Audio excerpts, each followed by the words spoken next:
Chapter 8. The Problem of Theocracy. You find that the more intense has been the religion of any age, and more profound has been the dogmatic belief, the greater has been the cruelty and worse has been the state of affairs. Bertrand Russell, Why I Am Not a Christian. It is not an accident that what made the modern world possible was the progressively great freeing of minds and tongues in the 16th and 17th centuries in Europe, and often deadly danger from the Church and its partner the absolutist state, for heresy, blasphemy, and treason, A.C. Railing, toward the light of liberty. Fatally powerful as religious systems have been, human nature is stronger and wider than religious systems, and though dogmas may hamper, they cannot absolutely repress its growth. Build walls round the living tree as you will, the bricks and mortar have by and by to give way before the slow and sure operation of the sap. George Eliot, Evangelical Teaching. A wonderful, key discovery after many hundreds of years of religious war and persecution and burning people at the stake was that of secularism. Around the time of the Enlightenment, we began to see it was for the best to enact laws that protected people's rights to believe what they will, so long as they do not infringe on the rights of others. Government protects these rights to different beliefs so they may peacefully and fairly coexist, and favors none. This is the philosophy behind, for example, the U.S. Constitution and its First Amendment. Based upon the Virginia Statute for Religious Freedom, it was set up not just for Christians. The Treaty of Tripoli states explicitly that the United States of America is not in any sense founded on the Christian religion, but to comprehend, within the mantle of its protection, the Jew and the Gentile, the Christian and Mohammedan, the Hindu and infidel of every denomination. Thomas Jefferson, Autobiography. This demonstrably superior model is regularly under siege by the self-proclaimed yet unfounded moral superiority of the religious, who worship a God who helps them find their car keys, while it allows or sends natural disasters, disease, and famine to slaughter children around the world. It is useful to briefly elaborate for unacquainted readers on just what the Enlightenment is and was. Quote, a philosophical movement which dominated the world of ideas in Europe in the 18th century. The Enlightenment included a range of ideas centered on reason as the primary source of authority and legitimacy, and came to advance ideals such as liberty, progress, tolerance, fraternity, constitutional government, and separation of church and state. In France, the central doctrines of the Lumières was individual liberty and religious tolerance, in opposition to an absolute monarchy and the fixed dogmas of the Roman Catholic Church.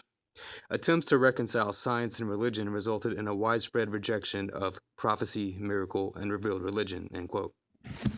The movement that saw the first completely public, lucid, clear, and complete philosophies against religion was also the womb of just about everything we cherish in our modern Western democracies.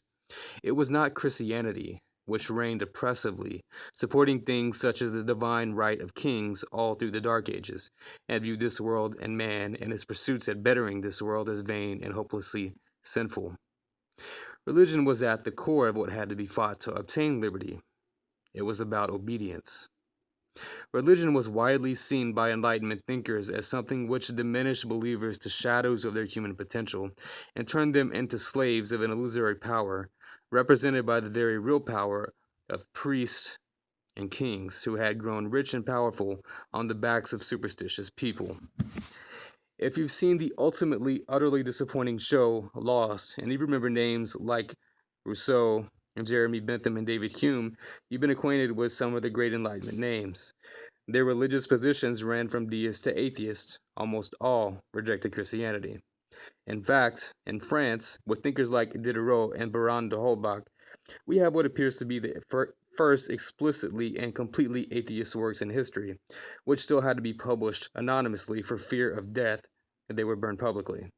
I here provide a common account of these pioneers. Some have made the love of God the foundation of morality.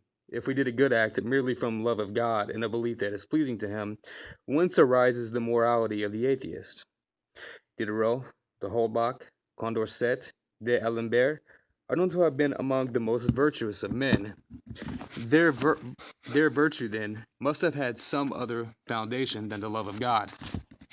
Thomas Jefferson to Thomas Law, June 13, 1814.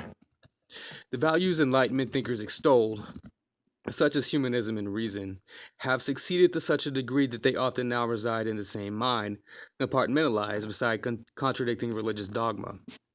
These values were so numerous and eloquently articulated and displayed at the Jefferson Memorial in Washington that I ended up spending hours there upon visiting it.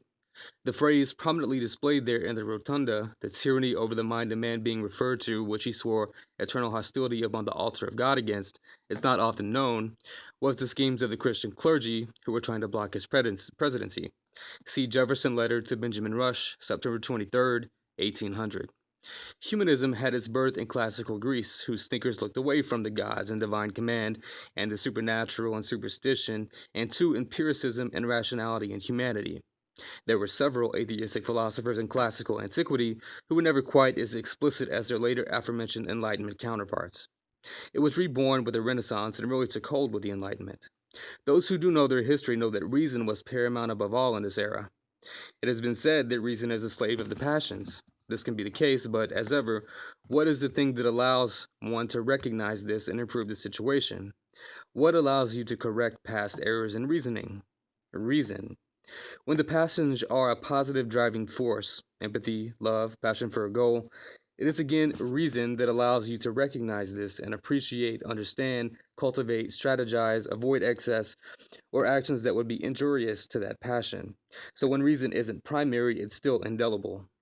We can collectively reason our way to sounder conclusions, and have.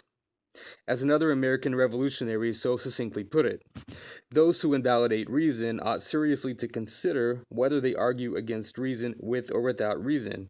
If with reason, then they establish the principle that they are laboring to dethrone. But if they agree with the reason, if they argue with reason, which in order to be consistent with themselves they must do, then they are out of the reach of rational conviction, and nor do they deserve a rational argument. Ethan Allen, Reason the Only Oracle of Man. Several attempts have been made to insert Christianity into U.S. laws to make it legally a Christian nation. All of these have been utter failures, yet God, the generic version, was smeared all over our money and our pledge in the 1950s, where it was not before. The motto E pluribus unum changed to In God We Trust due to the scare of communism. I've listened to agitated Christians who think groups like the Freedom from Religion Foundation are fanatics for their litigations over violations of the Establishment Clause of the First Amendment, such as with religious symbols in public spaces. These Christians don't know or don't care how important that clause is, or they're part of the agenda to undermine it. Government is supposed to represent all its people, and it is supported by all its people. Specific religions cannot be favored or supported by government. The Declaration of Independence, whose principal author Thomas Jefferson did not believe in any part of Christian dogma, from Christ's divinity to the virgin birth to miracles to the resurrection, see letter Thomas Jefferson to William Short, October 31st, 1819, and whose secondary contributors Benjamin Franklin and John Adams also disbelieved in the divinity of Jesus and much else of Christian orthodoxy, only speaks of a deistic creator god of nature, which declares the origin of power to be the consent of the governed. Jefferson's original draft of the Declaration, before it was edited, actually contains no mention of a creator. All men are created equal and independent. From that equal creation they derive rights inherent and inalienable. The Constitution, which does not even mention God, only mentions religion in order to restrict its power and prejudice. The first of the Ten Commandments, which states to worship no other God but the biblical Yahweh, is utterly at odds with American law, including the First Amendment, its founders, and its founding documents. Note: the biblical Ten Commandments are made under punishment of death, and there were actually different versions in the Bible, some quite embarrassing, more so than the last of the popular 10, which groups women with livestock. The fact is that many of the key founders of the great experiment of democracy in the United States were men of science and the Enlightenment. The European Enlightenment figures and the American figures often knew each other, and the approval went both ways, whose influences ranged from the ancient Greek author Solon to John Locke, not the Bible, who set up a secular, tolerant government, and whose quotes against Christianity and religion are quite numerous. Thomas Paine, whose writings inspired the American colonists to revolution, wrote The Age of Reason, an all-out attack on Christianity, and Jefferson's famous Bible has all supernatural assertions, including Christ's divinity, cut out. These are the kinds of things that the framers of America were saying. During almost 15 centuries has the legal establishment of Christianity been on trial. What have been its fruits? More or less, in all places, pride and indolence in the clergy, servility and ignorance in the laity, and both superstition, bigotry, and persecution. James Madison, Memorial and Remonstrance Against Religious Assessments, 1785. What influence, in fact, have ecclesiastical establishments had on society? In some instances, they have been seen to erect a spiritual tyranny on the ruins of the civil authority. On many instances, they have been seen upholding the thrones of political tyranny. In no instance have they been the guardians of the liberties of the people. Rulers who wish to subvert the public liberty may have found and established clergy convenient auxiliaries. A just government, instituted to secure and perpetuate it, needs them not. James Madison, A Memorial and Remonstrance Against Religious Assessments, 1785. Who does not see that the same authority which can establish Christianity and exclusion of all other religions may establish with the same ease any particular sect of Christians and exclusion of all others? James Madison, A Memorial and Remonstrance Against Religious Assessments, 1785. The civil rights of none shall be abridged on account of religious belief or worship, nor shall any national religion be established. James Madison, June 8, 1789. Every new and successful example of a perfect separation between ecclesiastical and civil matters is of importance. I have no doubt that every new example will succeed, as every past one has done, in shewing that religion and government will both exist in greater purity the less they are mixed together. James Madison, a letter to Edward Livingston, July 10, 1822. As I understand the Christian religion, it was and is a revelation. But how has it happened that millions of fables, tales, legends have been blended with both Christian and Jewish revelation that have made them the most bloody religion that ever existed? John Adams to F.A. Vanderkamp, December 27, 1816. There is a germ of religion in human nature so strong that whenever an order of men can persuade the people by flattery or terror that they have salvation at their disposal, there can be no end to fraud, violence, or usurpation. John Adams, June 12, 1812, to Benjamin Rush. It will never be pretended that any persons employed in that service had interviews with the gods, or were in any degree under the influence of heaven. It will forever be acknowledged that these governments were contrived merely by the use of reason and the senses. And John Adams, A Defense of the Constitution and Government of the United States of America, 1787-88. Let the human mind loose. It must be loose. It will be loose. Superstition and dogmatism cannot confine it. John Adams to John Quincy Adams, November 13, 1816. Who composed that army of fine young fellows that was then before my eyes? They included atheists and deists. John Adams to Thomas Jefferson, June 1813. We should begin by setting conscience free, when all men of our religion shall enjoy equal liberty, property, and equal chance for honors or powers, we may expect the improvements that will be made in the human character and the state of society. John Adams to Dr. Price, April 8, 1785. That there is such a person as the devil is no part of my faith. Neither do I believe in the doctrine of demoniacal possessions, whether it was believed by the sacred writers or not. John Adams to Thomas Jefferson, February 3, March 1814. Indeed, Mr. Jefferson, what could be invented to debase the ancient Christendom, which Greeks, Romans, Hebrews, and Christian factions, above all the Catholics, have not fraudulently imposed upon the public? Miracles after miracles have rolled down in torrents. John Adams to Thomas Jefferson, December 3, 1813. The priesthood have, in all ancient nations, nearly monopolized learning.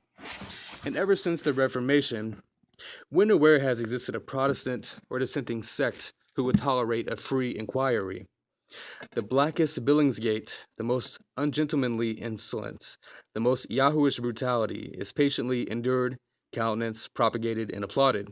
But touch a solemn truth in collision with the dogma of a sect, though capable of the clearest proof, and you will find you have disturbed a nest, and the hornets will swarm about your eyes and hand, and fly into your face and eyes. John Adams to John Taylor. There exists, I believe, throughout the whole Christian world a law which makes it blasphemy to deny or to doubt the divine inspiration of all the books of the Old and New Testaments. In most countries of Europe, it is punished by fire at the stake, or the rack, or the will, In England itself, it is punished by boring through the tongue. Now, what free inquiry when a writer must surely encounter the risk of fine or imprisonment for adducing any argument for investigation into the divine authority of these books? I think such laws a great embarrassment, a great obstruction to the improvement of the human mind. Books that cannot bear examination certainly ought not to be established as divine inspiration by penal laws. John Adams to Thomas Jefferson, January 23, 1825.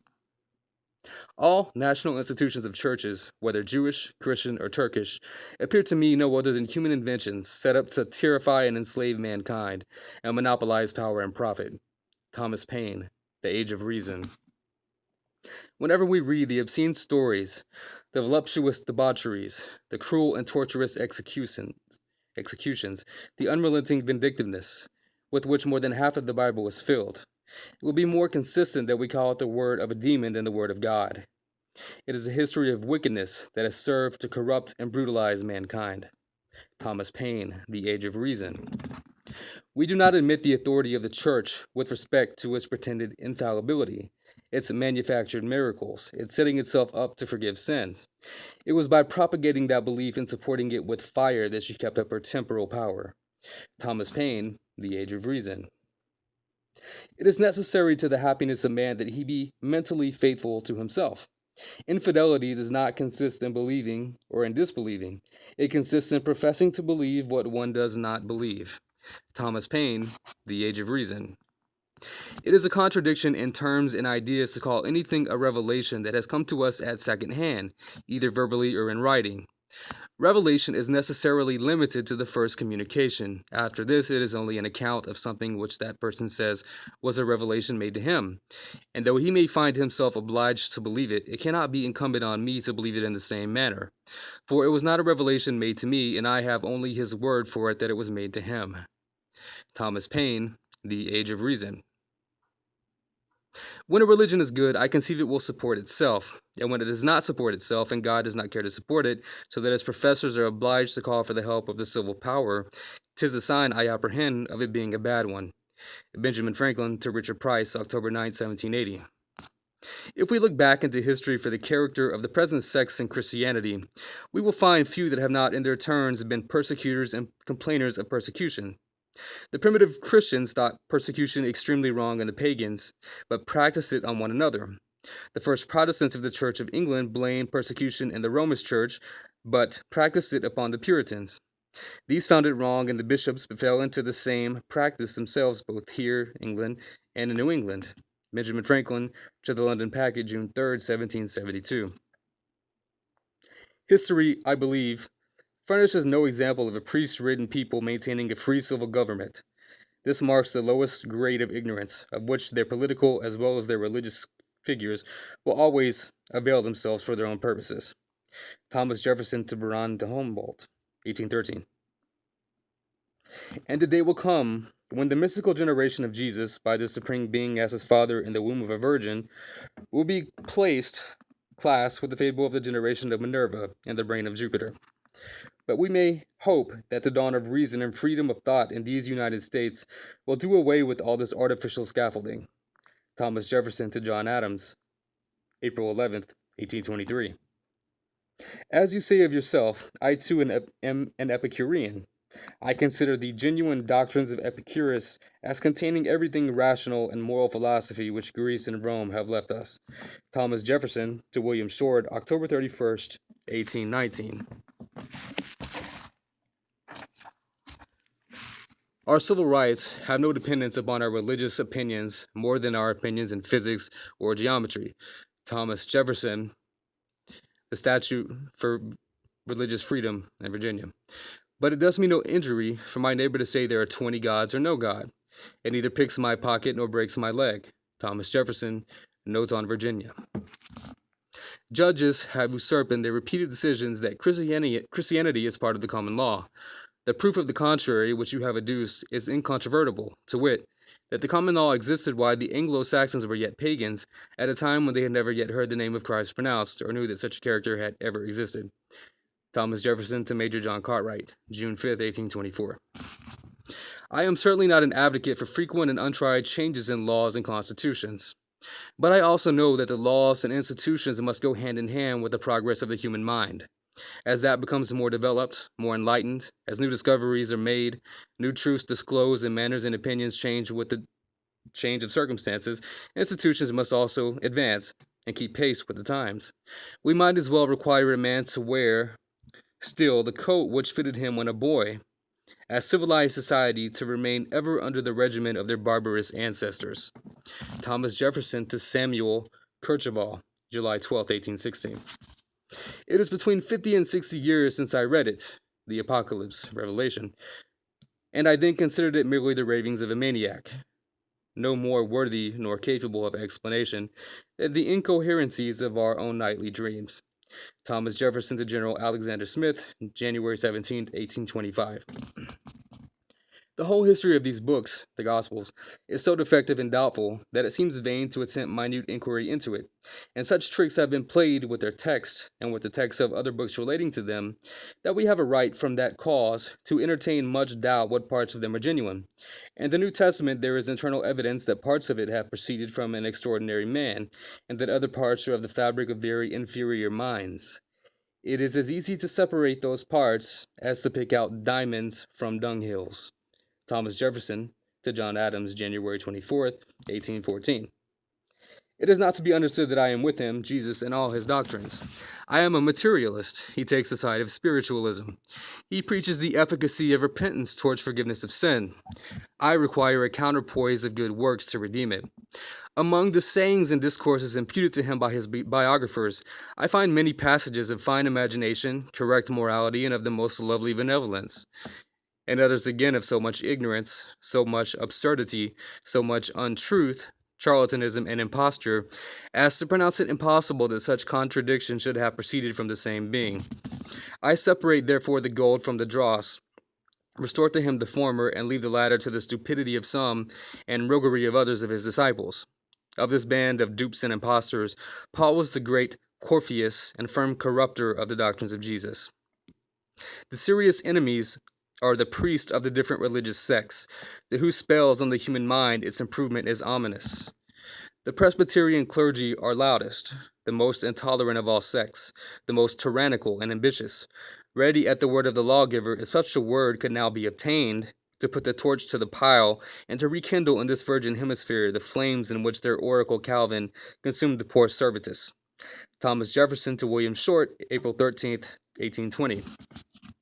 Shake off all the fears and servile prejudices under which weak minds are servilely crouched. Fix reason firmly in her seat, and call to her tribunal every fact, every opinion. Question with boldness even the existence of a God, because, if there be one, he must more approve of the homage of reason than that of blindfolded fear. Do not be frightened from this inquiry by any fear of its consequences. If it ends in a belief that there is no God, you will find incitements to virtue in the comfort and pleasantness you feel in its exercise, and the love of others which it will procure you. In fine, I repeat that you must lay aside all prejudice on both sides, and neither believe nor reject anything because any other persons or descriptions of persons have rejected or believed it. Your own reason is the only oracle given you by heaven, and you are answerable not for the rightness but uprightness of the decision. Thomas Jefferson to Peter Carr, August 10, 1787. May it, the Declaration of Independence, be to the world what I believe it will be, to some parts sooner, to others later, but finally to all, the signal of arousing men to burst the change under which monkish ignorance and superstition have persuaded them to bind themselves, and to pursue and assume the blessings and security of self-government. All eyes are opening to the rights of man. The general spread of the light of science has already laid open to every view the palpable truth that the mass of mankind has not been born with saddles on their backs, nor a favored few booted and spurred. Thomas Jefferson, letter to Roger C. Waitman, June 24, 1826, and the last letter he penned. What we will see is that the theocrats would put the torch to the pile. They would have us again become something akin to what Iran is with a Christian Sharia law. For a time in the Middle Ages, Baghdad was actually the intellectual center of the world, while Christian Europe wallowed in the Dark Ages, until warlords and God experts replaced investigation with revelation, and we see where the Islamic world has gone. One may note characters like Moses resemble Muhammad or bin Laden, ruthless desert warlords. It has been noted that many of the values of the Christian right and Islamic theocracies and extremists line up. Government based on religious doctrine, fewer rights for women, homosexuality outlawed, rejecting science in favor of religious doctrine, no church-state separation, religion taught in schools, abortion is illegal. Let us note that what is now being called religious liberty is actually a reaction of Christians against losing their privilege in law and in society. Equality will not do. In an effort to pass into law their ability to discriminate and curtail the rights of others based on their interpretation of their religion. But what if your religion required you to not serve people of a certain race, as it once gave permission to enslave people of a certain race? What if your religion required you to kill those of another religion? Religious liberty. See the problem. We all have the right to believe whatever we want and to do whatever we want equally under the law up until we start to infringe on the rights of others. Religion is no longer above or equal to the state. It is under it and separated from it. Your religious liberty has limits, just like all liberty does necessarily in a society. That religion is subordinate to the state in the West is a clear and undeniable example of the loss of power and credibility of religion. Biblically, there are, unsurprisingly, contradicting views on the state, as seen in Romans 13 and Revelation 17. Modern religion has, in great part, been made to conform to the liberal order. Yet from the religious perspective, there should be nothing more important and authoritative than their religion, for it concerns things far more important than anything else, including your very eternal soul. There could be no toleration of other false ideas for the sake of fairness and peace. This world is doomed, after all, and is always about to meet that doom. Intolerance and the mandate and impulse to spread are woven into the fabric of religion. The way things are now could only be due to attrition from thousands of years of religious war and persecution, and the Savior still not having shown up, and religion being humbled in its collision with modernity and secular democratic politics, and a powerful new scientific outlook and knowledge helping illuminate how all of religions have the same lack of evidence, how they make disproving claims, how they have very human origins. And so, it makes sense. Peace and prosperity and freedom and fairness in the only world and life we know we have should be what our laws and society should be geared toward, though people can have their unsupported, unbelievable, and contradictory cultural beliefs and stories. For all the noise, people in the modern Western world do not take their religion anywhere near as seriously as they used to. As previously mentioned, people are often oblivious to the content and history of their religion. A liberal person who is a Catholic can go on passionately about liberal values, but this is a tradition of banning and burning books, demeaning and murdering women, and officially condemning virtually every attempt or bit of progress toward the autonomy of women, including contraception.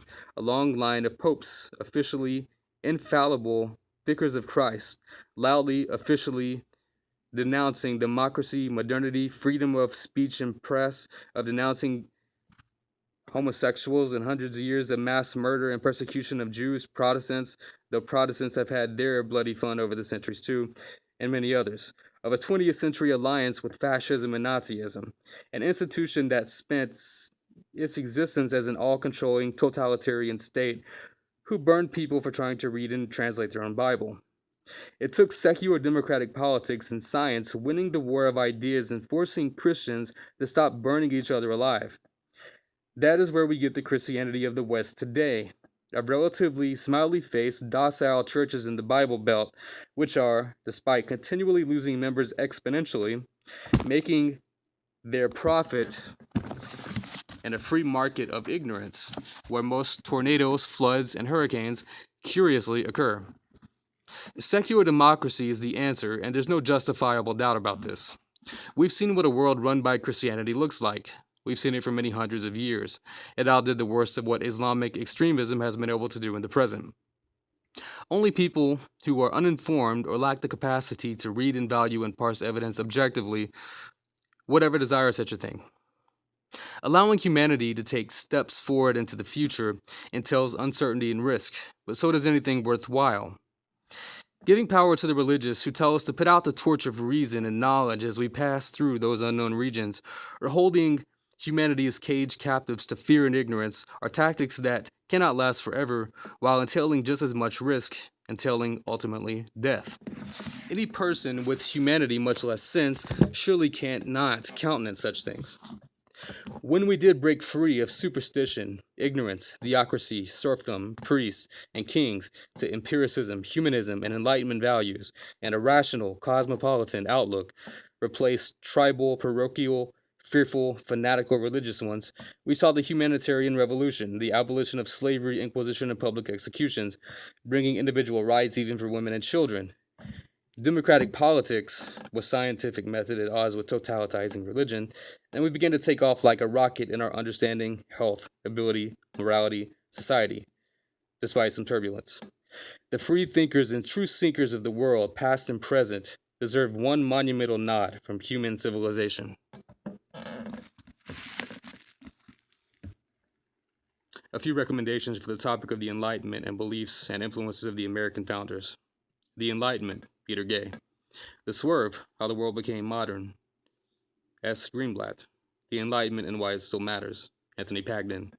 A Wicked Company, The Forgotten Radicalism of the European Enlightenment, Philip Blum. Enlightenment Now, Steven Pinker. Moral Minority, B. Allen. American Gospel, John Meacham. Jefferson and Madison on the Separation of Church and State, Levi Brenner. Ye Will Say I Am No Christian, the Thomas Jefferson John Adams Correspondence on Religion, Morals, and Values, E. Braden. Nature's God, M. Stewart. Free Thinkers, A History of American Secularism, S. Jacoby. A Revolution of the Mind, Jonathan Israel. The Expanding Blaze, Jonathan Israel.